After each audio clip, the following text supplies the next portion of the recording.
Ikaw pala si Tinay, ang sinasabi ni Ben na pamangkin niya na galing pang Maynila.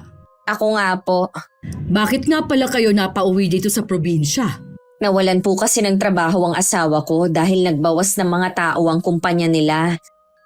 Nagdesisyon po kami na dito na manirahan sa probinsya at subukan ang buhay dito. Ano ang trabaho ng asawa mo ngayon? Sa ngayon po naghahanap pa rin siya ng trabaho. Ilan ba ang anak ninyo? 3 na po at malalaki na rin. Kaya nga pinayagan na rin ako ng asawa ko na magtrabaho para makatulong sa kanya sa mga gastusin. Siguro naman kahit papaano may ideya ka na sa negosyo ko. Hindi naman ito big time pero nasa 5 taon na rin ako sa ganitong klaseng negosyo. At dahil nasa probinsya tayo, alam mo naman siguro na hindi kalakihan ang pasahod ko. Opo, alam ko naman po yun. May alam ka ba sa pagluluto? Meron naman po. Kung hindi nyo na itatanong nung nasa Maynila ako, madalas akong kinukuhang magluto sa mga handaan. Sa palagay ko, magiging malaking tulong ka nga sa akin. Ibig po bang sabihin tanggap na ako sa trabaho? Oo, bukas sa bukas pwede ka na magsimula. Maraming salamat po, Aling Mila. Hindi po kayo magsisisi na tinanggap niyo ako sa trabaho. Lahat gagawin ko para makatulong sa negosyo ninyo. Ang sipsip na katrabaho laging nagpapapansin sa amo. Inaako kahit hindi niya trabaho para magmukhang magaling. Mahilig din manira at magsumbong ng maliliit na pagkakamali ng iba. Sa halip na sumipsip, mas mabuting magpakatotoo. Baka sa ginagawa sa kapwa dun pa mapahamak. Mapagpalang araw, Miss Gwen. Isa po ako sa mga masugid na nakikinig sa inyong channel. Tawagin niyo na lamang ako sa pangalang Maylene. Tubong Isabela at nasa 40 na ang edad sa kasalukuyan. May 2 rin po akong anak at matagal nang hiwalay sa asawa. Sumulat po ako sa inyo para magbahagi ng aking karanasan sa naging katrabaho ko noon. Naitago na lamang natin sa pangalang Tinay na galing Maynila. Sana po mapili ninyo ang aking sulat. Maylene, kumusta naman yan? Malapit na po itong matapos. Yung unang batch na-pick up na po. Nabasa ko sa page natin puro magaganda ang reviews ng mga naka-order na sa atin. Masarap naman po talaga ang mga pagkain natin. Kaya nga yung iba, regular nang umu-order sa atin kapag may okasyon sa kanila. Salamat sa inyo dahil kayo nang katuwang ko sa negosyo na ito mula pa noon. Malaki rin po ang pasasalamat namin sa inyo dahil binigyan nyo kami ng trabaho.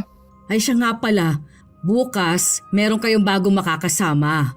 Si Tinay, yung pamangkin ni Ben na galing Maynila. Tingin ko, mas gagaan pa lalo ang trabaho natin dahil marunong din siya magluto. May makakatulong na kayo ni Luisa. Mabuti naman po at meron na kaming makakasama. Mas magiging madali ang trabaho, lalo na kapag maraming mga order sa atin. Kapag dumating siya bukas, ikaw nang bahala magturo sa kanya ng mga dapat niyang gawin. Aalis kasi ako bukas Baka sa hapon na ako pumunta dito. Sige ho, ako na ang bahala sa kanya bukas kapag dumating siya. Matagal lang nga pala tayong hindi nakakapagkwentuhan. Kumusta lang nga pala ang mga anak mo? Okay naman po sila. Mga magulang ko ho ang nagbabantay sa kanila kapag nandito ako sa trabaho. Wala na ba talagang pag-asa na magkabalikan kayo ni Kevin? Wala na ho siguro. Ilang beses ko kasing sinubukang ayusin ang pagsasama namin pero siya na ang umaayaw sa relasyon namin. Tsaka may iba na siyang kinakasama. Ang bilis naman niyang makahanap ng kapalit mo. May kutob po ako na matagal na silang may relasyon. Nagsasama pa lang kami ni Kevin. Matagal ka na palang niloloko ng asawa mo. May napapansin na ho ako noon pa. Ayoko lang tanggapin dahil natatakot akong malaman ang totoo. Kung ayaw niyo na makipagbalikan sa'yo, sana man lang kahit suporta na lang sa anak ninyo. Yun na nga lang po ang hinahabol ko sa kanya Magbigay siya kahit sa mga bata na lang. Bibihira na lang talaga ang mga matitinong lalaki ngayon.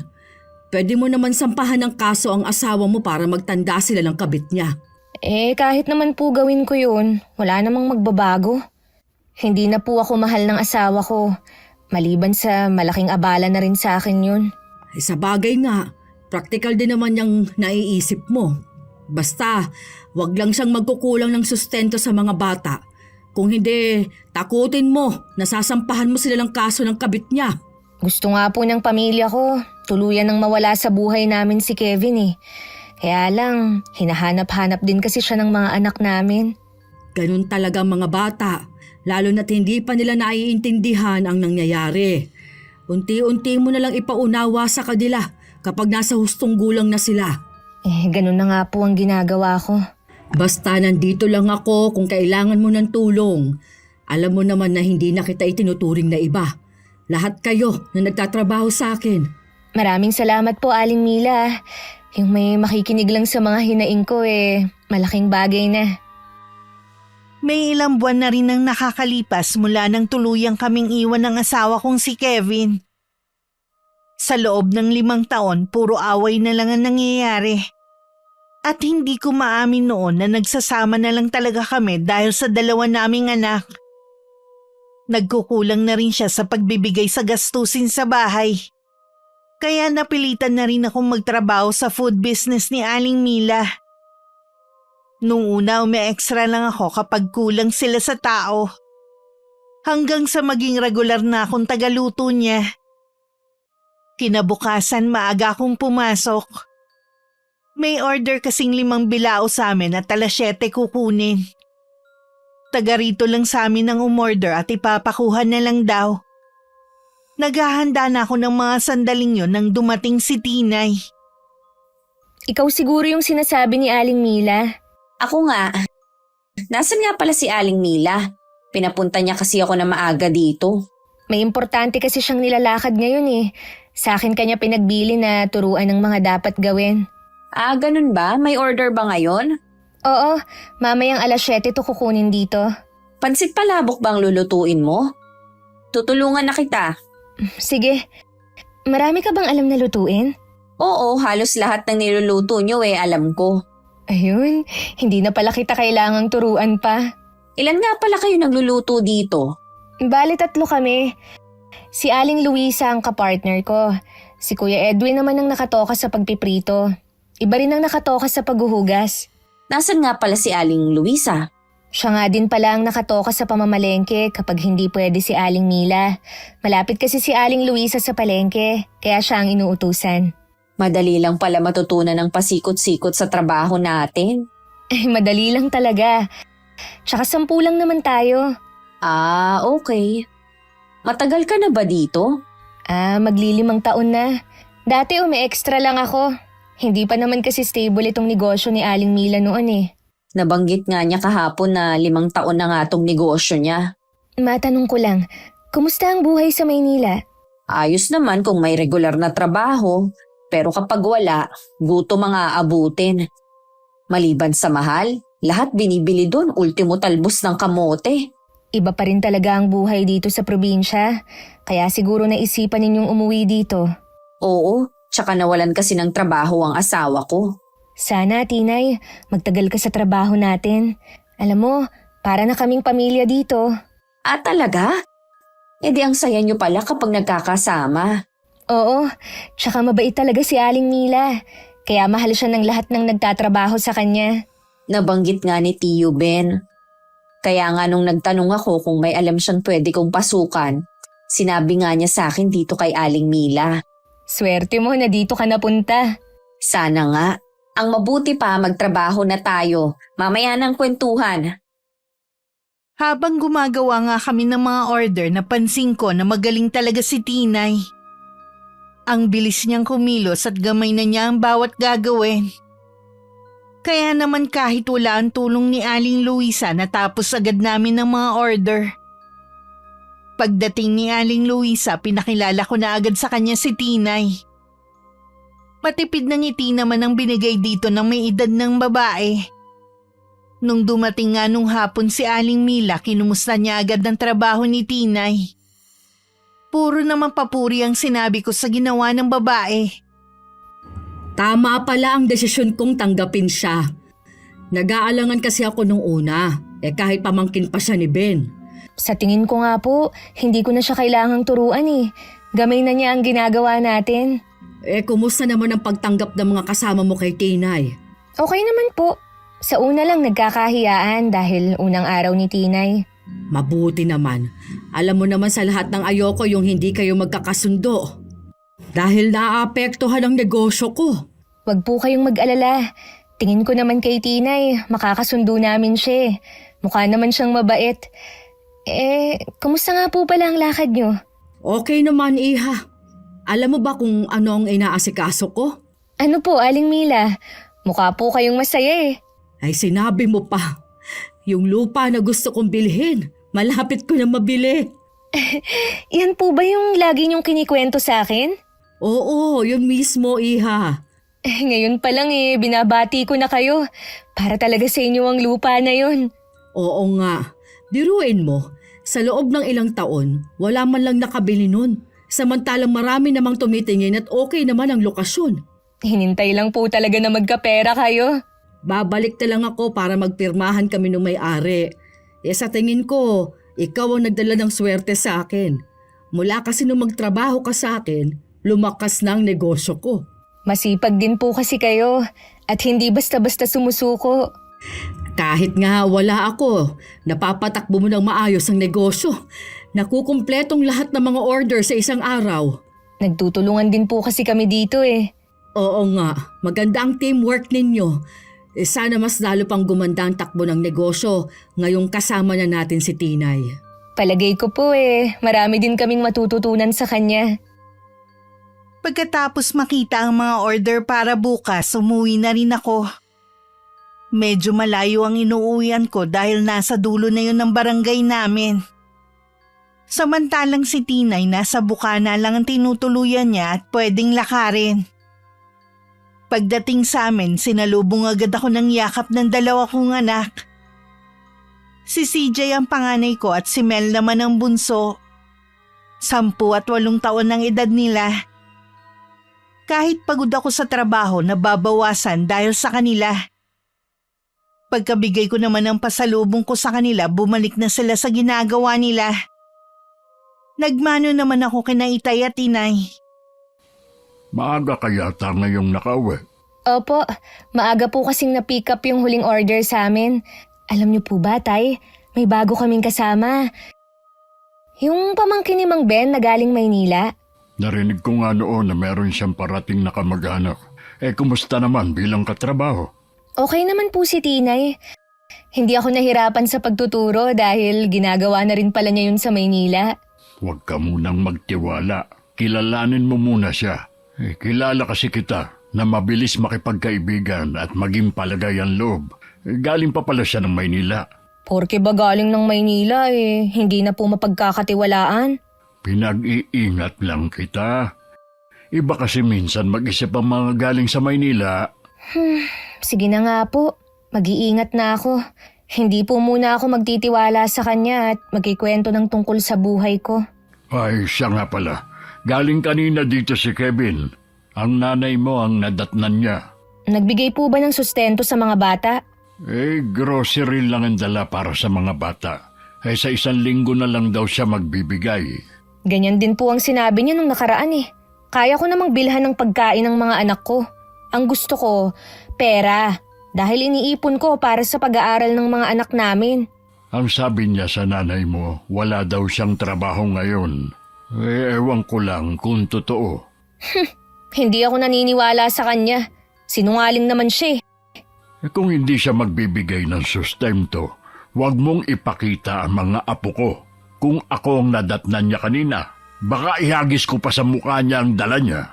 Nabibili naman sa tindahan yung mga binigay niya Hinayaan ko na nga sila ng kabit niya Hindi ako papayag na pati sustento hindi siya magbibigay. Kaya nga huwag mong ipakita ang 2 bata. Kaya naman natin silang suportahan hanggang sa paglaki. Handa namang tumulong ang kapatid mo. Basta huwag nang magpapakita ang hayop na yun sa atin. Tay, ayoko naman po na ipagkait ang mga anak ko sa ama nila. Sa edad kasi nila ngayon, hindi pa nila naiintindihan kung bakit hiwalay na kami ni Kevin. Ay, pasensya ka na anak. Kung nakikialam ako masyado sa iyo, nasaktan din kasi ako ng husto sa ginawa niya. Naiintindihan ko naman po kayo, Tay. Nagpapasalamat nga ako dahil nandyan kayo ni Nanay. Dahil alam ko na hindi ko kakayaning mag-isa ang nangyayari sa akin. Kahit ano man ang mangyari, Hindi namin kayo pababayaan. Alam ko hanggang ngayon umaasa ka pa rin na magkakaayos kayo ng asawa mo. Pero kami ng nanay mo, hindi na namin siya tinuturing na parte ng pamilya natin.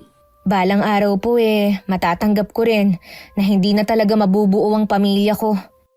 Hayaan nyo na lang na mamanhid ng kusa ang puso ko. Okay, sige. Sana dumating na ang araw na yun. Nasasaktan din kasi kami ng nanay mo. Tuwing nakikita ka namin na umiiyak pa rin dahil sa asawa mo.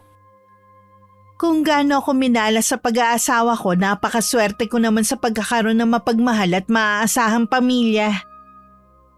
Kaya kahit mabigat ang pinagdadaanan ko, nakakaya ko dahil sa kanila. Kinabukasan maaga akong gumising para ipagluto ng almusal at baon ng mga anak ko. Yun lang kasi ang nagagawa ko sa kanila dahil tuwing umaalis ako, tulog pa sila. Si nanay na nag-aasikaso sa kanila hanggang sa paghahatid sa eskwelahan na may kalayuan din sa amin. Umaalis naman akong gising na si nanay. Pagdating ko sa trabaho, nandun na si Tinay at ilan naming kasama na nagluluto na ng mga order sa araw na yon. Magkasunod lang kami ni Aling Luisa na dumating. Nag-umpisa na kami kahit wala pa kayo. Ayos lang. Ganyan din naman ang ginagawa ko kapag nauuna ako. Maylin, ikaw na lang ang magprito ng mga Shanghai. Ako na lang dito sa mga pasta. Eksperto kasi ako dito Ikaw naman, Aling Luisa, pakigayat na lang po yung mga gulay para sa pansit. Sige. Tara na, Aling Luisa. Ang dami palang order ngayong araw kumpara kahapon. Iba-iba talaga bawat araw. May mga pagkakataon talaga na konti lang ang mga order. Siguro kapag natikman nila ang timpla ko, masasarapan sila. Yung mga first time umorder, sigurado na uulit sila. Tinay, wag mo sanang baguhin ang timpla nang hindi nagpapaalam kay Aling Mila. At saka yun din ang nakasanayan na ng mga regular nating customer Hindi ko naman babaguhin. Medyo matabang lang kasi ang timpla mo. Kaya dadagdagan ko lang ng pampalasa. Tsaka ipinaalam ko na kay Aling Mila kanina. Galing na pala siya dito? Oo, magkasabay nga kami Chinek niya kung ano pa ang mga kulang. Pupunta daw siya ng maaga sa palengke.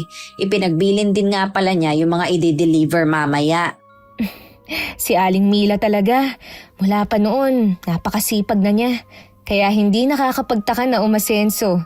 Ganun ang mga idol ko, yung masisipag. Ako rin naman Alam mo dapat kahit nagkwekwentuhan tayo, kumikilos pa rin para tuloy-tuloy ang trabaho. Gumagawa naman ako Napansin ko lang sa mga kasama natin, kapag walang bantay, tamad ng kumilos. Teka, sino bang tinutukoy mo? Yung mga nakatukas sa paghuhugas. Dapat siguro kapag wala silang ginagawa, sana nagwawalis man lang sila.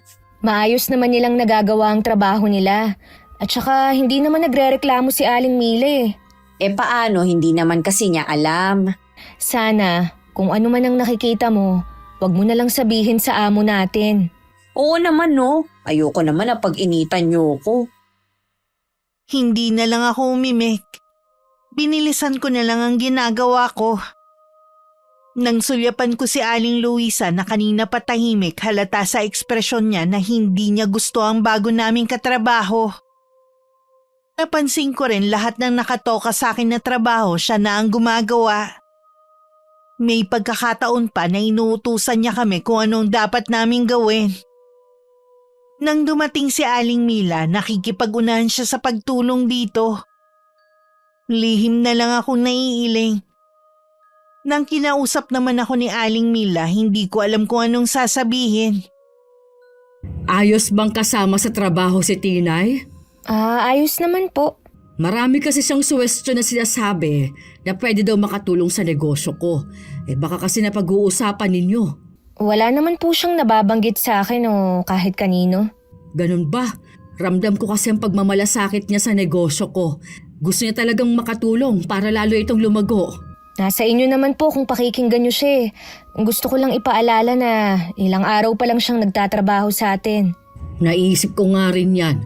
Gusto lang daw niyang mag-share ng mga kaalaman niya na natutunan sa Maynila. Kayo pa rin naman po ang magdedesisyon sa bagay na yan, Aling Mila. Maiba nga pala ako. Kumusta ang pakikitungo niya sa inyo?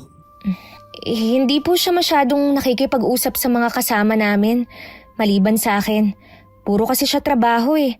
Yan ang gusto ko sa isang tauhan, yung hindi na kailangang bantayan o utusan para gumawa. Tama po kayo. Obserbahan pa rin natin siya. Baka mamaya kasi umpisa lang siya masipag, gaya ng mga nauna kong tauhan. Sa tingin ko naman po masipag talaga si Tinay. Pero sa tingin ko, hindi ka pa rin niya kayang talunin sa sipag at tiyaga. Hindi naman po ako nakikipagkompetensya eh. Alam ko naman yon. Ay, uuwi ka na ba? Dadaan lang po ako sandali sa palengke para mamili ng mga kailangan namin sa bahay. Oo nga pala. E tuwing sumasahod ka, dumadaan ka sa palengke. Sige po, Aling Mila. Aalis na po ako. Mag-iingat ka. Magkita na lang tayo bukas. Sandaling panahon pa lang namin nakakasama si Tinay pero marami na akong reklamo na tatanggap mula sa mga kasamahan namin. Kahit ako may mga napapansin sa kanya na hindi ka nais-nais. Pero ayoko na lang napunahin para walang gulo. Hanggang lumipas ang 1 buwan, mas nakikita na namin ang tunay niyang kulay. Isang araw tanghali na akong pumasok dahil may sakit ang bunso kong anak. Inasikaso ko muna siya bago ako umalis sa amin. Sa gate pa lang naririnig ko na ang malakas na boses ni Tinay. Sa bahay lang kasi kami ni Aling Mila nagluluto. Nagpagawa ang amo ko ng malaking kusina para dun kami magluto ng mga order na pagkain. Anong nangyayari dito? Isa ka pa! Bakit ngayon ka lang? Alam mo naman na maraming mga order ngayon, pero daig mo pa ang may-ari. May sakit kasi ang bunso ko. Inasikaso ko muna bago ako umalis. Hindi dahilan yan para malate ka. Nagkakasakit din naman ang mga anak ko. Pero kahit kailan, hindi ako nalilate sa trabaho. Eh di ikaw na ang magaling. Pinagsasabihan ka lang, ikaw pa ang galit. Ikaw ang kanina pa galit. Nasa gate pa lang ako naririnig ko na yung boses mo eh. Anong karapatan mo para sigawan ng mga kasama natin? Pinagsasabihan ko lang sila dahil puro palpak ang mga trabaho nila. Sayang naman ang mga sangkap na ginagamit nila. Maliban pa doon, hindi maayos ang trabaho nila. Sino ka para sabihin yan, ha? Matagal na silang nagtatrabaho dito at walang reklamo sa kanila si Aling Mila. Paano kasi hindi nga niya nakikita mga palpak na ginagawa ng mga tao niya? Ikaw itong kabago-bago lang. Kung umasta, daig pa ang may-ari. Nagmamalasakit lang ako sa negosyo ni Aling Mila. Pwede mo naman sanang sabihin ng maayos. Hindi yung akala mo kung sino kang umasta. Ano, gayahin ko yung paraan mo? Masyado kang mabait sa mga kasama natin. Hindi ka na nga magaling magluto, masyado ka pang mabait sa kanila. Ano nangyayari dito? Umalis lang ako sandali, nagkakagulo na kayo dito. Ito po kasing si Tinay eh. Nadatnan kong pinapagalitan ng mga kasama namin. Totoo ba yun, Tinay? Hindi ko naman po sila pinapagalitan. Inaamin ko na pinagsasabihan ko sila dahil sa palpak nilang trabaho. Sayang kasi ang mga sangkap. Hindi man lang kasi nila iniisip na mahal ang mga bilihin ngayon kahit pa sabihing nasa probinsya tayo. Mula po nang dumating siya rito, wala na siyang ginawa kundi ang mag-utos. Lahat din ng trabaho namin dito, gusto niya siyang gumawa para magpasikat. Gusto ko lang pong makatulong sa kanilang lahat para maipakita na maaasahan nila ako. Hindi ko naman siguro kasalanan kung lagi ako nauuna dito at ginagawa ko ng trabaho nila. Sa lahat ng ayoko, yung nag-aaway. Baka mamaya malasin pang negosyo ko. Pasensya na po kayo, Aling Mila. Nagmamalasakit lang ako sa negosyo ninyo. Hindi ko naman akalain na mamasamain nila. Umaasta ka kasi na siga mula nang dumating ka. Lagi mong tinitingnan ng mga kilos namin. Gusto mo, lahat ng sabihin mo sundin namin na walang tanong-tanong. Hindi naman yun ang ginagawa ko eh. Teamwork tayo dito. Hindi ko nagagawin na umasta na parang ako ang amo dito. Pero yun ang ginagawa mo, Tinay. Nagpapasensya lang kami ng mga kasamahan ko dahil ayaw namin ng gulo. Alam mo, Mylene, hindi mo pa ako ganun kakilala para husgahan ako. Pasensya na kung yun ang tingin mo sa mga ginagawa ko. Gusto ko lang talagang makatulong kay Aling Mila. Pero dahil tingin mo nakakagulo ako, aalis na lang ako dito. Hindi mo kailangang umalis, Tinay. Maliit lang naman na problema ang hindi ninyo pagkakaintindihan. Pwede ninyo yung pag-usapan. Ayoko naman po na magkakailangan kami. Sigurado naman na kay Maylin sila kakampi kung sakali. Okay lang naman na umalis ako dito. Hindi kita papayagan. Gusto kong bigyan kayo ng pagkakataon na magkasundo. At isa pa, alam ko na wala pang trabaho ang asawa mo. Paano bububuhayin ang mga anak ninyo? Makakahanap pa naman po siguro ako ng bagong trabaho. Maylin, kilala kita na mabait na tao. Inaasahan kong ikaw ang mas higit na makakaintindi kay Tinay. Gusto ko na magkaayos na kayo ngayon. Wala naman pong problema sa akin eh. Basta wag na lang niyang gagawin ang ginawa niya sa mga kasamahan namin. Dapat lang na magturingan kami bilang pamilya dito. Pamilya naman po ang turing ko sa kanila mula pa nung unang araw ko dito. Alam ko na kinikilala niyo pa ang isa't isa. Naniniwala ako na mahuhuli niyo rin ang kiliti ng bawat isa. Magbati na kayo. Patawarin niyo ako kung may nagawa man akong pagkakamali. Hindi ko na ulit gagawin ang mga ginawa ko. Mangiyak-ngiyak pa na lumapit sa amin si Tinay at isa-isa kaming kinamayan nito. Natutuwa naman si Aling Mila sa nakikitang pag-aayos namin. Sa kabila ng ginawa ni Tinay, hindi pa rin ako kumbinsido na bukal sa loob niya ang pakikipag-ayos niya. Nararamdaman ko na pakitang tao lang yun. Nang mga sumunod na araw, maayos naman ang samahan namin. Bihira din kaming kausapin ni Tinay at pinapakita niya talaga na masipag siya sa harapan ni Aling Mila. Lagi naman siyang pinupuri ng amo namin. Parang hindi ka napapagod ah. Batak po talaga ako sa trabaho sa Maynila. Tsaka gusto ko talaga ang trabaho ko sa inyo. Nag-e-enjoy po ako sa pagluluto. Halata ko naman kasi buong maghapon, nakangiti ka lang kahit mainit ang kalan. Tsaka masarap kang magtimpla ng mga ulam. Puro magagandang sinasabi ng mga naka-order na sa atin. Yun nga po ang sinasabi ko kay Maylin na parang may kulang sa timpla niya. Kaya lang po, imbis na pakinggan niya ako, minasama pa niya. Naiintindihan ko naman po yun dahil matagal na siya sa inyo. Ikaw na lang magpasensya sa kanya ha.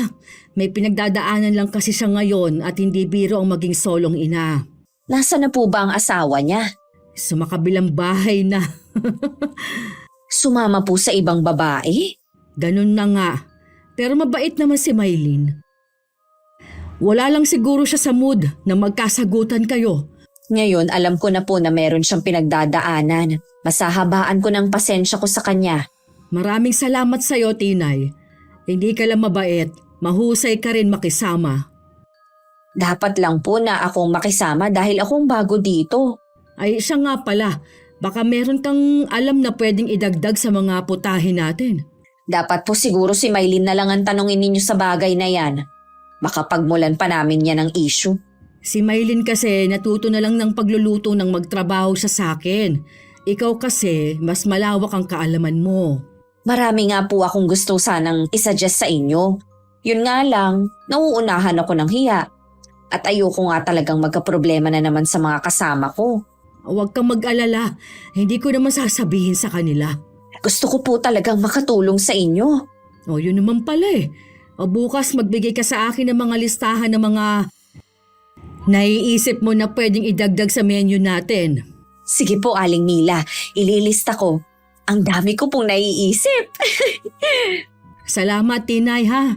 Malaking tulong ka talaga sa akin.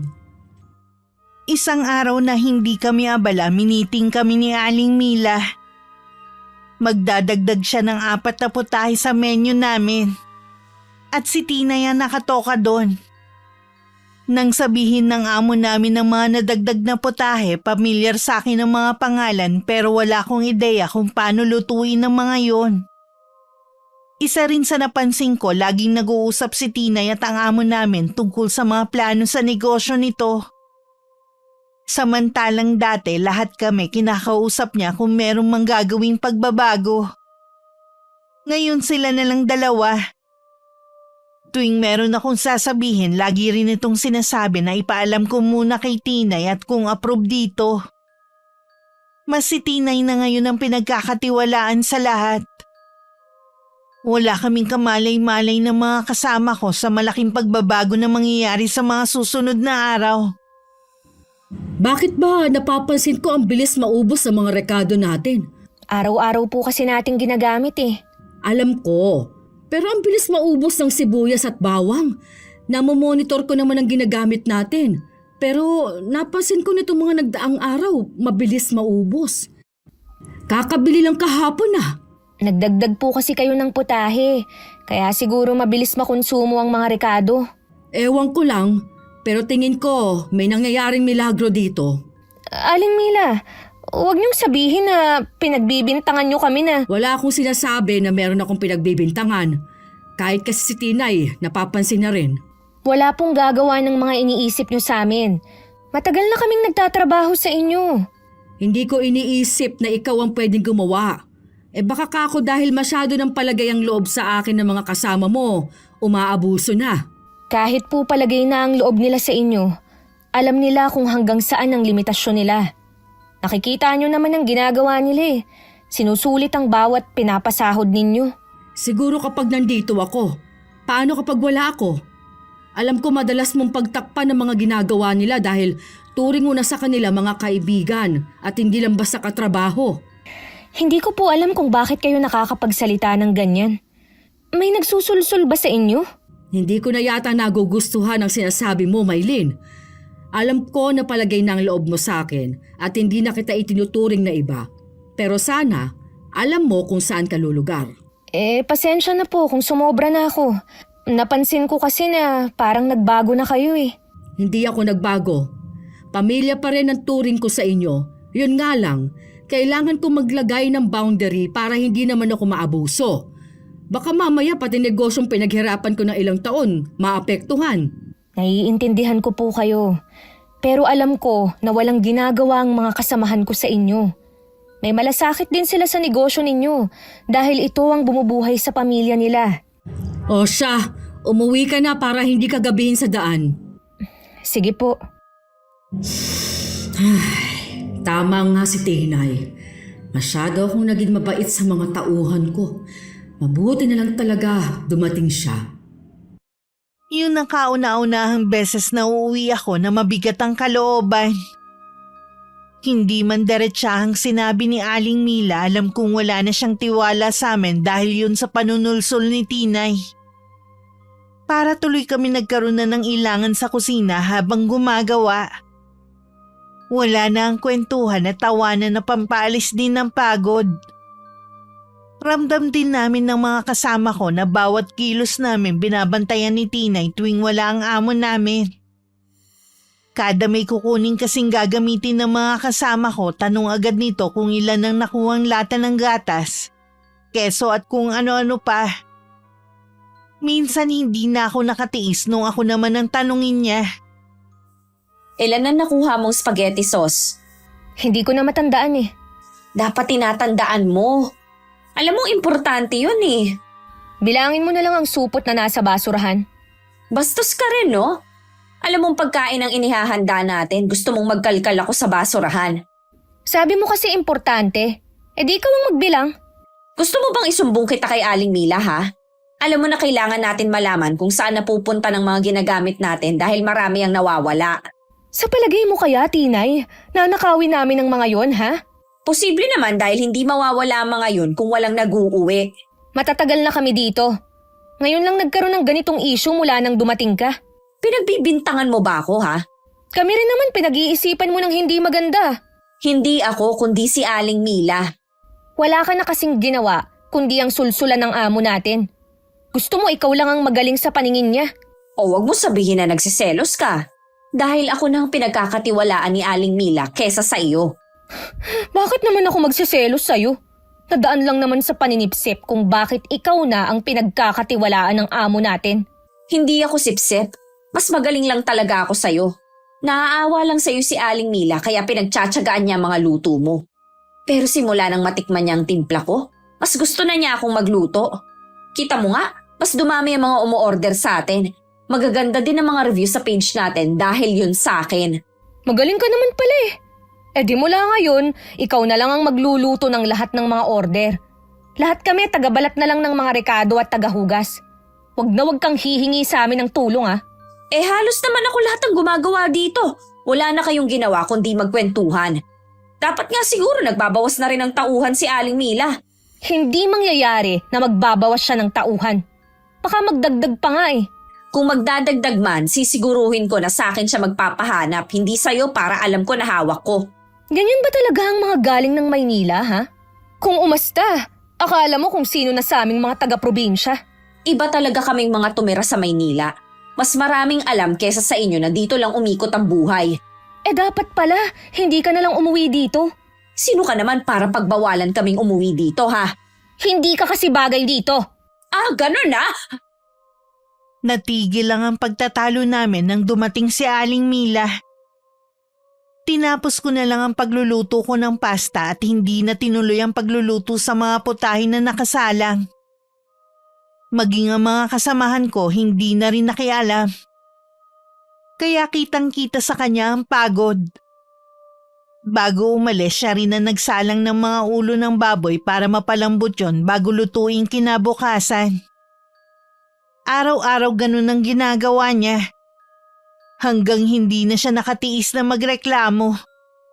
Hindi namin siya pinansin kahit nagbanta pa siya na magsusumbong. Naubos na rin kasi ang pasensya ng mga kasama ko. Kinabukasan tanghali na ako pumasok dahil dumaan pa ako sa eskwelahan ng mga anak ko. Nagpaalam ako kay Aling Mila at pumayag naman siya. Pagpasok ko sa gate, naabutan kong umiiyak si Aling Luisa. Nang tanungin ko siya, pinapaalis na raw siya ng amo namin. Bakit po kayo pinapaalis? Ano bang nangyari? Siya palang nag-uuwi sa mga sangkap na ginagamit natin. Hindi yan magagawa ni Aling Luisa. Siya pa nga ang namamalengke. Hindi natin alam. Baka matagal na niya yung ginagawa at ngayon lang siya nahuli. Maniwala ka sa akin, Maylin. Hindi ko magagawa ang binibintang ng babaeng yan. Huwag ka na nga magsinungaling pa. Nakita nga sa bag mong ilang gatas, sibuyas at bawang. Hindi ka ba makabili ng mga yon, ha? At kailangan mo pang nakawin? Kahit ano pa ang sinasabi mo, hindi magagawa ni Aling Luisa ang bintang mo. Baka meron lang naglagay ng mga yun sa bag niya. Sige, ipagtanggol mo pa siya. Sa ginagawa mo, pinatutunayan mo lang na wala ka malasakit sa negosyo ng amo natin. Hindi totoo na wala kaming malasakit. Nasisiguro ko lang na hindi magagawa ni Aling Luisa na kumuha ng hindi sa kanya. Kahit ipagtanggol mo pa siya, wala ka na ring magagawa dahil inalis na siya sa trabaho. Ayoko umalis. Ako lang ang inaasahan ng pamilya ko. Paano na sila? Eh di sana, minahal mong trabaho na meron ka. Wag ho kayong mag-alala. Kakausapin ko po si Aling Mila. Kahit kausapin mo pa siya, hindi na magbabago ang isip ng amo natin. Pinauwi ko muna si Aling Luisa bago ko kinausap ang amo namin. Naabutan ko siya sa sala sa bahay niya na malalim ang iniisip. Dahan-dahan naman akong lumapit. Aling Mila, pwede ko ho ba kayong makausap? Alam mo na siguro. Akala ko matagal ko nang kilala si Luisa. Hindi ko akalaing magagawa na yun sa akin. Mas una pa pong nagtrabaho si Aling Luisa kaysa sa amin. Kasama niyo na siya nung mga panahon na nag-uumpisa pa lang kayo sa negosyo ninyo. Eh yun na nga. Kaya sobrang sakit talaga ng ginawa niya. Kita na nga sa bag niya, nagkakaila pa siya. Eh baka po meron lang naglagay nun sa bag niya. Sino naman? Si Tinay bang iniisip mo nagagawa nun? Eh siya ngang nakahuli kay Luisa. Alam niyo, mula po nang dumating siya, nagkagulo na ang kusina na dati masaya at magaan lang ang trabaho. Maylin, alam ko na meron kang pinagdadaanan. Pero sana naman wag mong ibuntun kay Tinay. Wala pong kinalaman ng personal kong problema sa alitan namin. Ibang ipinapakita niyang ugali kapag wala kayo. Ayoko nang marinig ang iba mo pang sasabihin tungkol kay Tinay. Bakit po ba ang bilis ninyong magtiwala sa kanya? Dahil kahit bago pa lang siya na nagtatrabaho sa akin, nakita kong pagmamalasakit niya at talagang gusto niyang matulungan ako kung paanong mas mapalalagong negosyo ko. Hindi ko lang siya tinutulungan. Tinutulungan din niya ako. Talaga ho bang hindi na magbabago ang isip ninyo na hindi pa alisin si Aling Luisa? Alam niyo naman po na siya lang ang inaasahan ng pamilya niya. Pagkatapos ng ginawa niya, sinira na niyang tiwala ko. Hindi na siya pwede magtrabaho pa dito. Mabuti pa, pumunta ka na sa kusina at tulungan mo ang mga kasama mo. Wala akong nagawa kundi sundin na lang si Aling Mila. Pagpasok ko sa kusina, sinuot ko lang ang apron ko at tumulong na sa paggagayat ng mga gulay. Nang sulyapan ko ang mga kasamahan ko, lahat sila malungkot. Samantalang si Tinay pangisi-ngisi pa habang nakatingin sa amin. Malakas talaga ang kutob ko na may kinalaman siya sa nangyari. Unang araw pa lang kasi mabigat na ang dugo ni Aling Luisa sa kanya. Ayon sa kanya, tingin daw niya problema lang ang dala ni Tinay sa aming lahat. Hindi nga siya nagkamali. Kanina ko pa napapansin na parang problemado ka. Meron ka bang hindi sinasabi sa amin ng nanay mo? Naaawa lang po ako kay Aling Luisa. Oh, bakit? Ano nangyari sa katrabaho mong yun? Tinanggal po siya sa trabaho. Ha? Ay bakit naman siya tinanggal? Pinagbintangan po siya na nag-uuwi ng mga sangkap na ginagamit namin. Wala naman yata silang ebidensya. Bakit siya kailangang tanggalin? Nakita po sa bag niya. Pero sigurado talaga ako na hindi yun gagawin ni Aling Luisa. May naglagay lang nun. Wala kaming ibang pinaghihinalaan kundi si Tinay. Iba rin pala ang ugali ng babaeng yun. Mula po nung dumating siya, wala na siyang ginawa kundi sumipsip sa amo namin. Ang masaklap pa, lahat kami sinisiraan niya. Dati meron din akong naging katrabaho na sipsip sa boss namin. Ang daming napatanggal nun sa trabaho dahil sa ugali niya. Ganyan din, inapasama niya sa amo namin. Kaya napag-isip-isip ko na umalis na lang kahit gusto ko pa ang trabaho ko noon. Mahirap kasi na may kasamang ganong klaseng tao. Ibig niyo po bang sabihin, umalis na lang ako sa trabaho ko? Nag-aalala lang naman ako sa iyo. Kung regular lang po sanang nagbibigay ng sustento si Kevin pwede naman akong umalis sa trabaho ko. Sa totoo lang, Tay, nawalan na ako ng gana ngayong wala na si Aling Luisa. Siya pa naman ang katandem ko sa pagluluto. Sabi ko naman sa iyo, nandito lang kami para suportahan kayo ng mga apo ko. Ayoko naman po na maging pabigat kami ng mga anak ko sa inyo. Hindi kayo pabigat sa amin. Alisin mo yan sa isipan mo. Kapag nahirapan ka na sa trabaho mo, huwag ka nang magdalawang isip pa na umalis.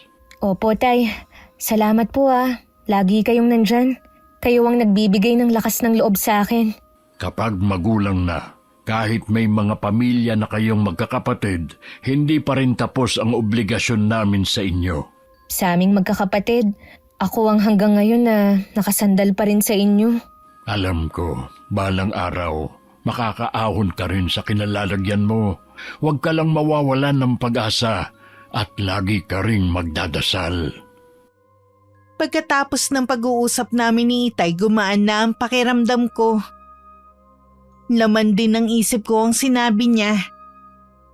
Napamahal na sa akin ang trabaho ko at magiging masakit sa akin kung aalis ako. Iniisip ko rin ang iba ko pang kasamahan na maiiwan doon kung sakali. Hindi ko alam na meron na pala silang plano. Kinabukasan hindi ko nadatnan si Tinay. Sabi ng isa kong kasamahan na malengke daw. Habang wala nga ang babae, sinabi nila sa akin ang plano nilang pag-alis sa trabaho. Ang iba daw sa kanila nakahanap na ng ibang mapapasukan. Ang iba susubukan daw mag-apply sa iba. Ang ilan sa kanila matagal na palang nagpaplanong umalis. Nahihiya lang daw magpaalam dahil mabait naman talaga si Aling Mila sa amin. Nalulungkot man na malapit na kami maghiwa-hiwalay. May bahagi ko na masaya na rin para sa kanila. Kanina pa ako umalis. Yan pala nga nagagawa ninyo? Natapos na namin ang isang batch ng order. Hinihintay na lang namin ma-pick up dito. Kaya ba wala na kayong ginagawa kundi ang tumunga lang dyan? May ginagawa naman kami Ano mga ginagawa nyo? Wala naman Pwede ba, Tinay? Huwag mong ubusin ang pasensya ko, ha? Umaasta ka na namang parang amo dahil lang wala si Aling Mila. Ako na ngayon ang pinagkakatiwalaan ni Aling Mila.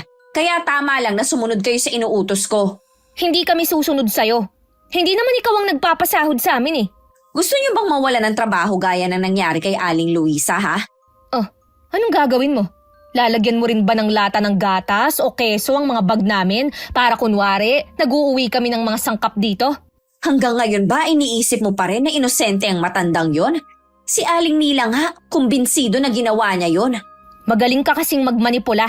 Nagmamatigas ka talagang sumunod sa akin, ha? Sige lang, tingnan ko lang kung hindi ka magsisi. O kayo dyan, magtrabaho na kayo. Sa kusina tayo nagtatrabaho, dapat malinis ang buong paligid kahit ang sahig. Ganun pa rin ang ginagawa ni Tinay. Bantay sarado niya kami sa pagkuha ng mga rekado sa lagayan.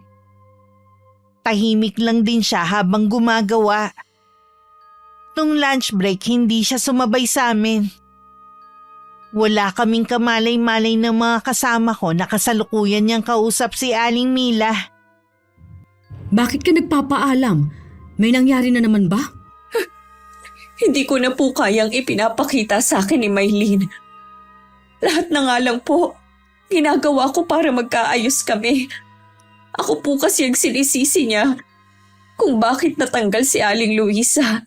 Sa palagay ko, nagsiselo si Maylene mula nang dumating ka. Pinaliwanag ko naman po sa kanya na hindi ko inaagaw ang papel niya. Gusto ko lang tumulong sa kanya. Pero ang sagot niya sa akin, suluhin ko na lang daw. Ang sakit sa akin na lagi niya akong sinasabihan na sipsip sa inyo.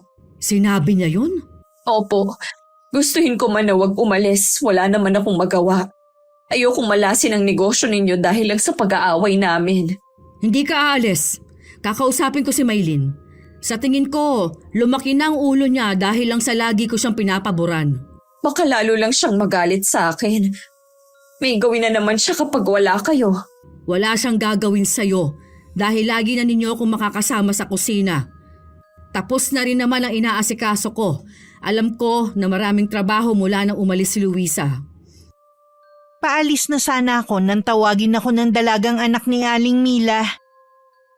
Gusto raw akong kausapin ng nanay niya. Sumunod naman ako sa kanya at medyo kinakabahan. Nararamdaman ko kasing meron na naman sinumbong si Tinay sa kanya.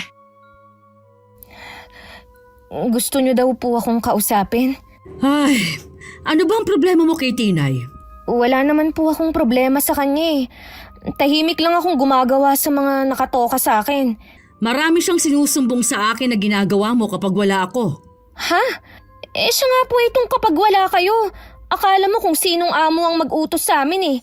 Naiilang na kami sa presensya niya dahil tuwing may kukunin kami sa cabinet, lagi siyang nakabantay. At gusto niyang bilangin lahat ng mga nakukuha namin. Wala naman sigurong masama kung bibilangin ninyo ang nakukuha ninyo. Wala po ba kayong tiwala sa amin?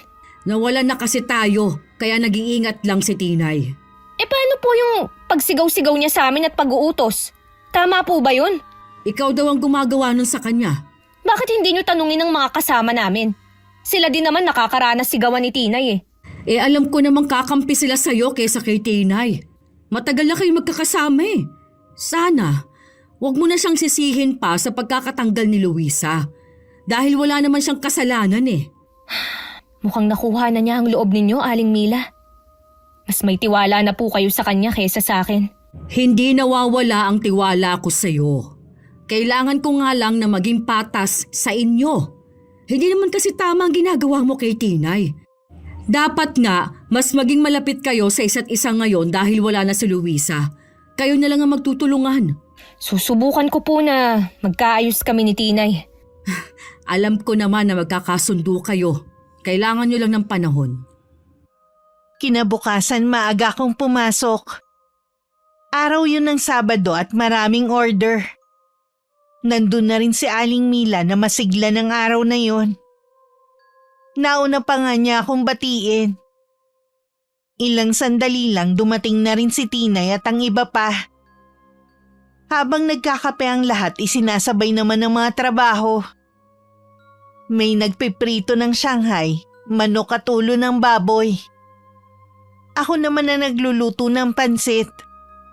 At sa kabilang kalan naman nagpapakulo ng tubig para sa spaghetti noodles. Magmerienda ka na muna, Maylene.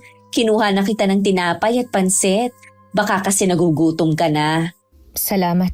Ganyan dapat ang samahan ninyo. Hindi tama na nagkakaroon kayo ng issue. Wala naman pong problema sa akin. Turing ko kay Maylin na kababatang kapatid na rin. Sabi ko nga po, tuturuan ko siya kung paano lutuin ang mga putahe na niluluto ko. Maganda yan. O anong masasabi mo, Maylin? Pwede naman po.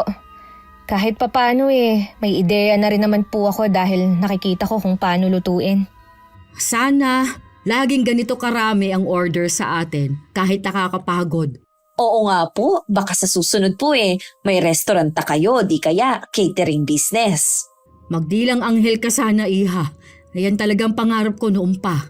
Hindi po yun imposible dahil sa sipag at tiyaga ninyo. Sana kapag nangyari yun kasama ko pa rin kayo. Maaasahan niyo po ako. Ewan ko lang po kay Maylin. Maaasahan niyo rin po ako. Nung pauwi na kami, nagtaka pa ako dahil paglabas ko ng gate, naghihintay sa akin si Tinay. Lalampasan ko na lang sana siya nang humabol siya at tinawag ako. Napilitan na rin akong kausapin siya. Galit ka pa rin ba hanggang ngayon? Hindi na mawawala ang galit ko sa'yo. Nananahimik na nga lang ako. Ayaw mo pa rin akong tigilan. Ayaw mo kasing sumunod Nagmamatigas ka pa rin. Kaya ba kung ano-ano na naman ang sinusumbong mo kay Aling Mila? Pinagsabihan ka na naman niya, siguro. Tapos nagsumbong ka rin ng mga ginagawa ko, pero hindi siya naniwala sa'yo. Ano ba ang ginawa mo sa amo natin, ha? At ang bilis mo siyang napaikot? Diyan kasi ako magaling Halata nga. Siguro, gawain mo yan nung nasa Maynila ka pa. Ngayon naman, dito ka naghahasik ng lagim. Tigilan mo na nga ako, Tinay, ha? Baka hindi ako makapagpigil. Mailublob ko yung mukha mo sa kawaling may kumukulong mantika. Habang pauwi ako, nakabuo na ako ng pasya na umalis na rin sa trabaho. Ang mga kasamahan ko magpapaalam na sa 1 linggo. Hindi ko na talaga kaya ang ginagawa ni Tinay. Baka nga magdilim ang paningin ko, magawa ko sa kanya ang sinabi ko kanina. Ayoko magsisi sa huli dahil mga anak ko ang maapektuhan. Kinabukasan day off ko. Ang alam ng mga magulang ko, magsisimba lang ako ng maaga. Pero hindi ko ipinaalam sa kanila na pupuntahan ko rin si Kevin sa tinutuluyan niya. Ang kabit nito nagbukas ng pinto. Gaya ng mga unang pagkikita namin, hindi makatingin sa akin ng babae. Pinatuloy naman niya ako. Hindi rin ako magtatagal. Gusto ko lang makausap si Kevin. Nasa kwarto siya. May sakit. Kailan pa? Iyon ba ang dahilan kung bakit hindi siya nakakapagtrabaho? Oo. May ilang linggo na rin mula nung maratay siya. Halika, puntahan natin siya dun sa kwarto. Sumunod naman ako kay Nikki. Pagpasok ko sa kwarto, bumungad agad sa akin ng higaan kung nasan si Kevin. Hindi ko mapigilang magulat sa itsura niya. Putot balat na lang kasi ito at parang wala ng dugo sa katawan dahil sa sobrang putla. Kevin? Maylin, nandito ka ba para kunin ang sustento ng mga anak natin? Sana. Pero wala ka naman palang trabaho dahil sa kalagayan mo. Ano ba ang nangyari sa'yo?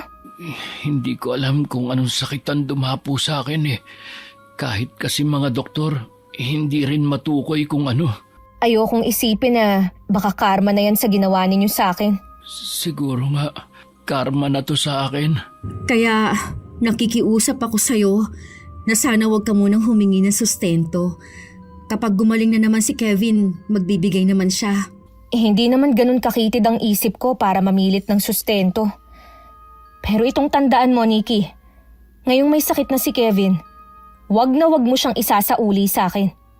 Ikaw ang pinili niya, kaya tama lang na ikaw ang mag-alaga sa kanya.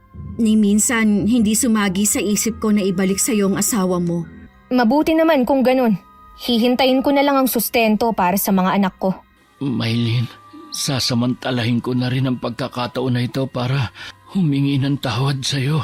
Hinayaan ko na nga kayo ng kabit mo Kaya wag mo nang hilingin pa na patawarin ko kayo. Baka hindi na rin kasi ako magtagal. Huwag mo ngang sabihin yan. Hindi kita isusuko. Lahat gagawin ko para gumaling ka lang. Aalis na ako. Tawagan niyo na lang ako kapag may pangsustento ka na. Nang makalabas ako ng bahay, tsaka lang ako napahagulgol ng iyak. Awang-awa kasi ko sa kalagayan ni Kevin. May ideya din ako sa totoong nangyayari sa kanya. At alam ko kung sino ang nasa likod ng pagkakasakit niya. Mabilis na akong umuwi sa amin.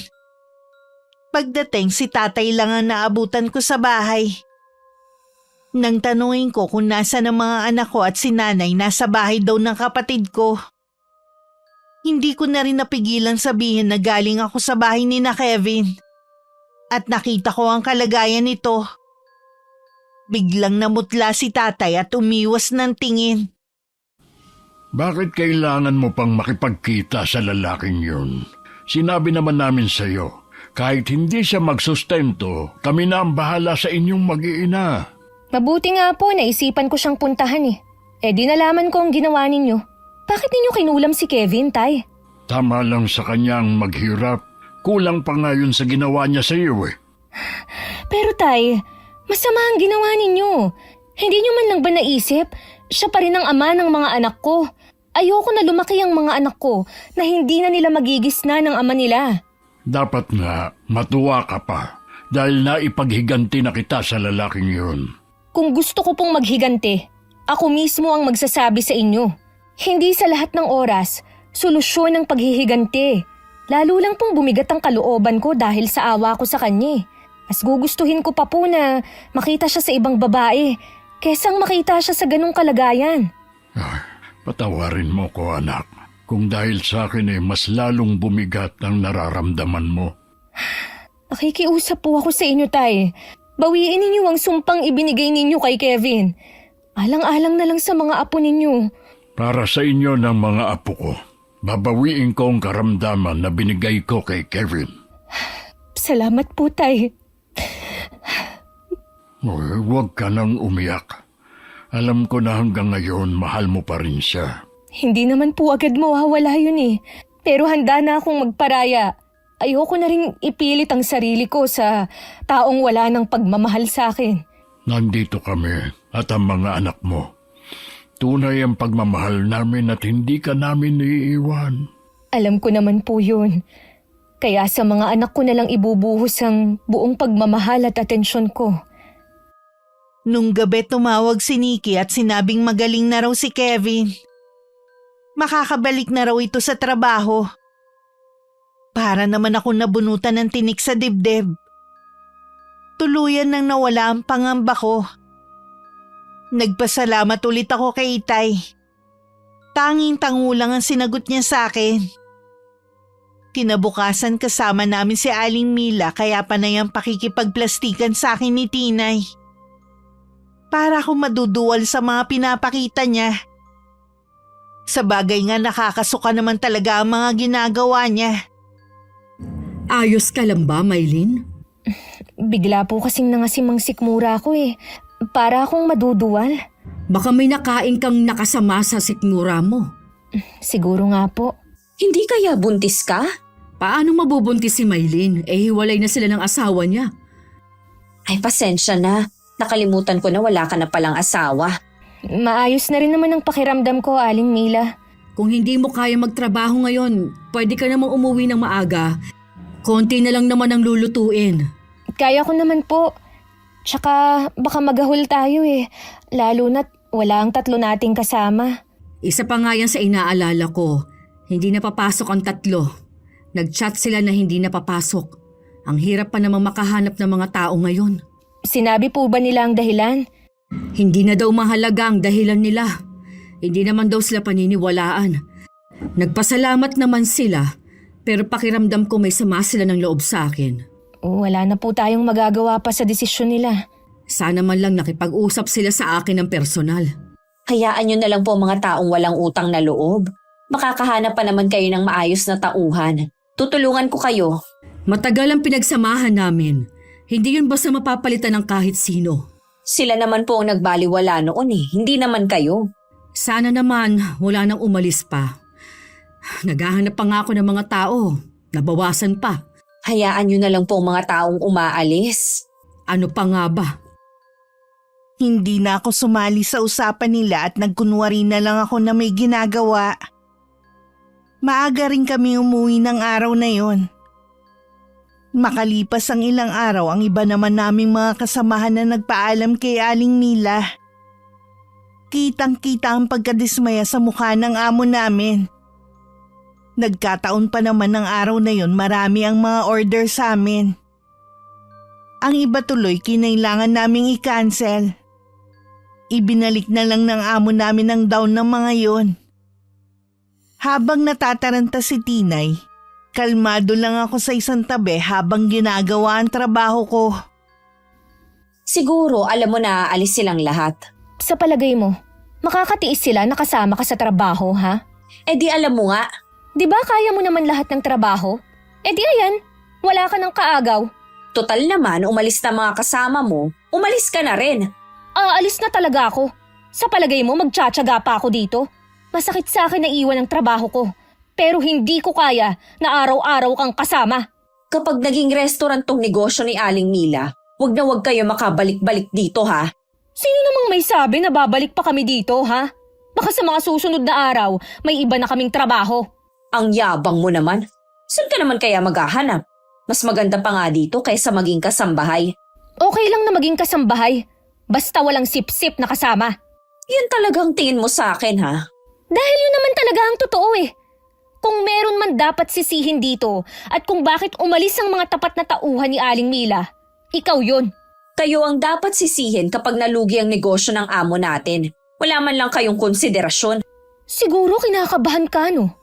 Bago ka kasi manira at sumipsip, isipin mo muna ang kahihinat na ng gagawin mo. Anong nangyayari dito? Nag-aaway na naman ba kayo? Oh, bakit hindi ka makapagsalita? Magsumbong ka na. Total, dyan ka naman magaling eh. Ano bang sinasabi mo, Mylene? Nagpapaalam na rin po ako sa inyo. Ano? Bakit naman? Mas gusto ko pong mag-focus muna sa pag-aalaga sa mga anak ko. Yan lang bang dahilan? Bakit sunod-sunod naman kayong umalis? Para kayo nag-uusap-usap ah. Ang dahilan po ng mga kasamahan ko, hindi na sila masaya mula nang mawala si Aling Luisa. Kahit naman po magsumbong sila sa inyo, hindi nyo sila pinakikinggan eh. Iniisip ba nila na si Tina yan lagi kong pinapaboran? Kayo na po ang makakasagot niyan. Mylene, nakikiusap ako sa'yo. Huwag ka munang umalis. Sayang ang mga order sa atin. Hindi naman namin kakayanin ni Tina yung pagluluto. Pasensya na po kayo, Aling Mila, pero buo na ang pasya ko. Kahit man lang sana ilang araw lang. Hindi ko na po talaga kayo mapagbibigyan. Tsaka meron naman pong ipapasok si Tinay. Meron nga po. Yung isa sa kanila ang asawa ko. Hahayaan niyo na po siya kung gusto niyang umalis. Hindi ko alam kung saan ako nagkamali para basta-basta nyo na lang akong iwan. Ramdam ko ang hinanakit ni Aling Mila pero hindi ko na talaga kaya pang tumagal doon. Lalo na hindi man lang nagsisisi si Tinay sa mga ginawa niya. Binigay pa rin niya ng buo ang sahod ko at meron pang ang bonus. Nang magpaalam na akong uuwi, nangingilid pa ang luha niya sa mga mata. Nang makauwi ako sa bahay, gumaan na ang pakiramdam ko dahil hindi ko na makakasama si Tinay. Noong linggo rin yun, nagpadala na si Kevin sa mga bata. 1 buwan na ang nakakalipas mula nang umalis kami. Minsan nagkita kami ni Aling Luisa, may bago na siyang trabaho. Sa laundry shop daw siya nagtatrabaho ngayon. Mula nang umalis siya, sa chat na lang kami nagkakausap. Hanggang ng mga oras na yon, galit pa rin siya kay Tinay. Dahil dinungisan nito ang pangalan niya. Natutuwa rin siya dahil umalis na kami kay Aling Mila. Tama lang daw na iwan namin ito dahil mas pinili nitong paniwalaan ng bago kesa sa kanya. Ano po, Aling Mila? Magsasara na tayo? Puro palabas na lang ang pera ko. Hindi na tayo kumikita pa. Puro pangit din ang review sa page natin. Sirang-sira na itong negosyo ko. Walang dapat sisihin kundi sina Mylene. Huwag mo na silang sisihin. Ikaw naman ang may kasalanan. Puro palpak ang mga kinuha mong tao. O tingnan mo nga ang itsura nitong kusina ko. Para ng binagyo. Akala ko pa naman, swerte ka sa akin. Sayang naman po kung titigil kayo. Ang tagal ninyong pinaghirapan ng negosyo nyong ito. Yon din ang gusto ng mga anak ko. Kesa naman magkasakit ako sa pag-iisip sa negosyong ito. Pasensya na po kayo kung tingin nyo wala akong naitulong sa inyo. Magsabi ka nga. Lahat ba ng mga sinabi mo sa akin, totoo o sinisiraan mo lang sila? Totoo po yun. Bakit naman ako magsisinungaling? Ngayon ko lang kasi napag-isip-isip. Kung nagsasabi ka ng totoo, hindi sila aalis at sasama ang loob. Tama naman si Maylin eh. Mas ikaw ang pinapaboran ko kaysa sa kanila na matagal ko nang kilala. Ginawa ko po lahat para sa inyo. Ang ginawa mo, magpalapad ng papel sa akin. Siniraan mo mga kasama mo para ikaw ang maging mabango sa akin. Yon ang ginawa mo. Pinagsisisihan ko na ngayon kung bakit kita tinanggap. Ang laki tuloy nang nawala sa akin. Ang mabuti pa, umalis na kayo ng mga kasamahan mo. Hindi nyo kami pwedeng paalisin ng ganun na lang. Huwag kayong mag-alala. Buo ko pa rin ibibigay sa inyo mga sahod ninyo. Basta umalis na lang kayo at ayoko nang makikita mga pagbumuka ninyo, lalo ka na. Pagkatapos sa mga ginawa kong tulong sa inyo, itong igaganti nyo sa akin? Kaya kayo minalas dahil hindi kayo marunong humawak ng mga tao nyo. Nung wala ka pa, maayos ang takbo ng negosyo ko. Ikaw ang sumira sa samahan namin dito. Imbis na pakisamahan mo sila ng maayos, ikaw pang umasta na parang may-ari ng negosyong ito. Siguro nga, totoo nga na ikaw ang naglagay ng mga sangkap sa bag ni Luisa para magmukha siya magnanakaw at mapaalis ko siya. Nalaman mo siguro na binalaan niya ako tungkol sa'yo. Tutal, paalisin mo na kami. E di sasabihin ko na rin. Totoo ang sinasabi nila. Ako ang may gawa nun. Duda kasi siya sa pagkatao ko eh. Kaya inunahan ko na ang Luisa na yon. Tama naman pala ang kutob niya sa'yo. Masama ka pala. Wala ka na rin namang magagawa pa. Nasaktan mo na yung tao at sigurado galit na galit siya sa'yo. Umalis na kayo! Lahat kayo! Mula nang umalis ako kay Aling Mila, wala na akong naging balita sa kanya at sa negosyo niya. Sana mas lumago pa yon at tama ang naging desisyon niyang piliin si Tinay na maraming alam. Masaya na rin ako sa mga dati kong kasamahan dahil meron na silang trabaho. Alam ko kailangan nila yon dahil lahat sila may mga pamilyang umaasa sa kanila. Isang hapon habang nagwawalis ako sa labas ng bahay namin, bigla na lang sumulpot si Aling Mila. Yun ang kauna-unahang pagkakataon na nakarating siya sa bahay namin. Kaya para akong pinako sa kinatatayuan ko ng mga sandaling yun. Nang mahimasmasan sa pagkagulat, pinapasok ko muna siya sa loob ng bahay namin. Pasensya ka na kung naabala kita sa pagpunta ko. Hindi naman ho. Nagulat lang ako sa biglaan ninyong pagpunta dito sa amin. Wala ka yatang kasama. Nasa bahay po ng kapatid ko ang mga magulang ko at 2 anak. Bagong panganak kasi yung hipag ko at dinadalawang apo. Malapit lang naman po ang bahay nila dito. Kaya pala ako nandito para humingi sa'yo ng tawad. Alam ko na ang totoong kulay ni Tinay. Kalimutan na po natin yon, Aling Mila. Kumusta na nga po pala ang negosyo ninyo? Tinigil ko muna. Nalulugi na kasi.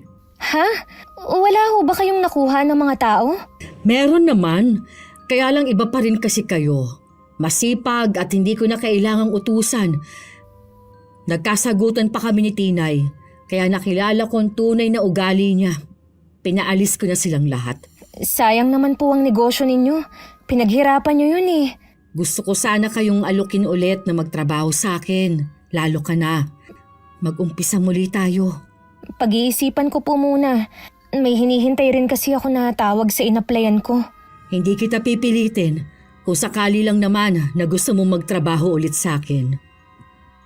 Nang makauwi si Itay, kinuwento ko ang pagbisita ni Aling Mila at ang sadya nito. Wala namang problema sa kanya kung doon ulit ako magtatrabaho. Naawa pa nga siya sa dati kong amo dahil sa nangyari sa negosyo nito. Malaking dagok sa kanya ang nangyari.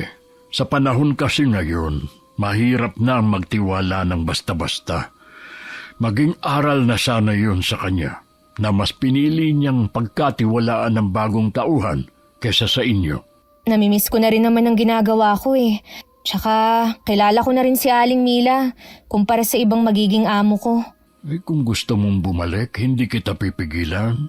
Sasabihan ko rin si Aling Luisa. Alam ko kahit masama ang loob niya, gusto pa rin niyang bumalik kay Aling Mila. Sigurado na matutuwa yun. Masaya ako dahil naayos mo na ang problema mo kay Kevin. Ngayon naman kay Mila. Isang tao na lang po ang hindi ko pa nakakasundo. Si Tinay ba? Opo, Hayaan mong siyang lumapit sa iyo dahil siya naman ang may kasalanan. malabo din po na makipag-ayos siya sa akin. Tsaka ayoko rin na makipagkaibigan sa kanya. Nang sumunod na araw, hindi ko inaasahang darating sa bahay si Tinay. Galit na sinugod niya ako at kung ano-ano ang mga sinabi niya. Hinawakan ko na rin ang buhok niya dahil ayaw niya akong bitiwan. Ilang minuto na kami nagpapambuno nang dumating si Itay at hinila niya ito palayo. Nagtamo naman ako ng mga kalmot at pasa sa katawan. Nakapulot pa siya ng bato at binato sa akin na tumama sa noo ko. Sino ka na basta na lang susugod dito para saktan ang anak ko? Malaki ang atraso sa akin ng babaeng yan. Dahil sa kanya nawalan ako ng trabaho. Kami ng asawa ko. Sabi mo hindi ka nababalik kay Aling Mila. Ano tong nabalitaan ko, ha? Si Aling Mila ang lumapit sa akin at nakiusap. Ang sabihin mo, hinintay mo lang na tanggalin niya kami. Plano mo na to noon pa. Tingnan mo ang ginawa mo sa anak ko. Walang sino man ang nananakit sa pamilya ko na hindi nagbabayad ng mahal. Tay, hayaan niyo na lang po siya. Mabuti pa Tinay, umalis ka na rito. Hindi kita mapapatawad na babae ka. Umanda ka sa akin kapag nakita kita sa ibang lugar. Pagsisisihan mo kung bakit naisipan nyo na umuwi pa dito sa atin. Hindi mo alam kung ano ang kaya kong gawin. Hindi ako natatakot sa'yo, tanda. Kilala mo ba ang Tio Ben ko, ha? Tignan na lang natin kung sino ang matatakot sa aming dalawa. Umuwi ka na at sabi mo sa kanya ang ginawa mong pananakit sa anak ko. Tay, nakikiusap po ako sa inyo. Hindi anak. Kailangang maturuan siya ng leksyon na hindi niya makakalimutan sa buong buhay niya. Si nanay ang gumamot sa mga sugat ko. Kanina ko pa hindi nakikita si Itay at kinakabahan ako sa pwede niyang gawin kay Tinay. Kahit si Inay nag-aalala rin pero kilala namin si Itay na hindi mapipigilan ng gustong gawin kapag galit ito. Nang matapos akong magamot, nagpaalam si Inay na hahanapin lang si Itay. Pagdating pa lang ni Tinay sa kanila, nakakaramdam na siya ng pangangati sa buong katawan. Naligo na siya pero mas lalong lumalala ang nararamdaman niyang kate hanggang sa magkasugat-sugat na ang balat niya. Tinawag niya ang asawa para mabilhan siya ng gamot. Dahil malayo ang tindahan, pinuntahan muna ng asawa ang Tio Ben nila.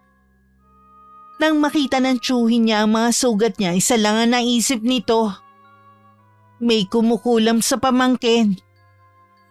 Mangkukulam ang matandang yon? Bakit kasi sinugod mo at sinaktan pa ang anak ni Danilo? Nadala lang ako ng matinding galit ko kaya ko yun nagawa sa kanya. Hindi ko naman alam na mangkukulam ang tatay niya. Ay naku, tulungan niyo ako, Chong. Ayoko pang mamatay. Maliliit pang mga anak ko. Kailangan humingi ka ng tawad sa mag-ama. Sasamahan na kita sa kanila. Lahat po gagawin ko, gumaling lang ako. Padalos-dalos ka kasi.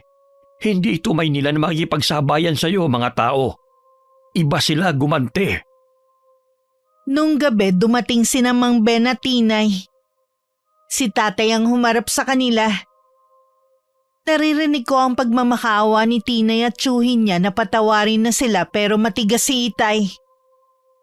Kahit pumasok na sa loob ng bahay namin ng aking ama, hindi pa rin umaalis ang dalawa. Nang hindi makatiis, lumabas ako at kinausap sila. Maylin, maawa ka sa akin. Patawarin mo na ako. Maliliit pa ang mga anak ko. Pinapatawad na kita. Pero hindi ko alam kung magagawa kang patawarin ni Itay. Lahat gagawin ko, mapatawad lang ako ng Itay mo. Kakausapin ko siya, pero ayokong mangako. Sa ngayon, umuwi ka na muna sa inyo. Lalo lang kasing magmamatigas ang aking ama kung nandito kayo. Maraming salamat, Maylin. Patawarin mo rin sana ako sa mga nagawa ko noon sa'yo. Akala ko kasi hindi kayo papalag sa ginagawa ko eh. Dinala kong ugali dito sa probinsya. Kapag gumaling ako, aalis na kami sa lugar na to at hindi na magpapakita. Sana naman, Tinay. Baguhin mo na ang ugali mo. Hindi lahat mabait at kaya kang pagpasensyahan. Oo, susundin ko lahat ng sinabi mo. Maylin, kausapin mo ang tatay mo, ha? Tumangulang ako at saka tinanaw ang pag-alis nila. Mas nangibabaw ang awa ko sa kanya lalo na nang banggitin nito ang mga anak niya. Bigla ko naalala ang mga anak ko. Pagpasok ko sa loob ng bahay, kinausap ko si Itay kaharap si Inay. Nakikiusap po ako sa inyo, Tay. Bawiin niyo na ang ginawa ninyo kay Tinay. Dapat lang na maturuan ng leksyon ng babaeng yun. Mula pagkabata, inalagaan ka namin ng nanay mo. Halos hindi padapuan sa lamok. Pero siya, basta na lang susugod dito para saktan ka. Nagsisisi na po si Tinay sa ginawa niya. Kung hindi ko pa siya binigyan ng sakit, hindi pa siya pupunta rito para humingi ng tawad sa mga ginawa niya. Ayoko po na gumagamit kayo ng karunungang itim para makapanakit ng tao. Alam niyo na balang araw, sisingilin kayo sa mga ginawa ninyo. Matagal na akong nakahanda. Ang mahalaga, hindi ko hinayaan na merong mang-api sa inyo. Nagmamakaawa po ako sa inyo, Tay. Tama na po. Patawarin niyo na siya. Lumuhod pa ako sa harapan ni Itay, ganun din si Inay. Umiiyak din ito na pinapatigil na siya sa paggamit ng karunungang itim. Kahit si Inay natatakot din na baka pati kami balikan ng sumpa kung hindi pa to titigil sa ginagawa niya. Ganun ba kasama ang tingin ninyo sa akin? Tay, hindi po kayo masama. Para sa akin, kayo ang pinakamabait na tatay. Alam ko po na nagawa niyo lang yun dahil sa pagmamahal ninyo sa akin. Pero masama ang kulam. Galing yun sa kadiliman at hindi biyaya galing sa Diyos. Babawiin ko na ang sakit na binigay ko kay Tinay. Siguro naman, magtatanda na siya sa ginawa niya. Maraming salamat po, Tay. Niyakap ko pa si Itay sa sobrang tuwa ko. Umaasa rin ako na yun na ang huling beses na gagamit siya ng karunungang itim. Kinabukasan maagang pumunta si Mang Ben para magpasalamat. At humingi din siya ng paumanhin sa ginawa ng pamangkin. Paalis na rin daw ng araw na yun si Tinay at ang pamilya nito. Babalik na sila ng Maynila at pansamantalang makikitira sa mga kamag-anak doon habang naghahanap sila ng trabaho. Matinding trauma daw ang naranasan nito at hindi na kayang tumira pa sa lugar namin. Pagkatapos ng mga pangyayaring yun, tuluyan nang ibinaon ni tatay ang kaalaman niya sa pangungulam. At nangakong hindi na ulit yun gagamitin. Alam kong lahat kami may aral na natutunan sa karanasang ito. Lalo na ako na mahalaga ang respeto sa kapwa. Para hindi tayo makaapak ng ibang tao na lumalaban ng patas. Sa kasalukuyan bumalik na kami ni Aling Luisa sa amo namin. Iba na rin ang mga kasama namin pero masasabi kong maayos ang samahan naming lahat. Walang inggitan at lalong walang sipsip na katrabaho na pwedeng sumira sa samahan. Hanggang dito na lang ang aking kwento, Miss Gwen. Sana po nakapagbigay ng aral at inspirasyon ang binahagi kong karanasan sa inyo. Marami pong salamat at mabuhay ang inyong channel. Wakas.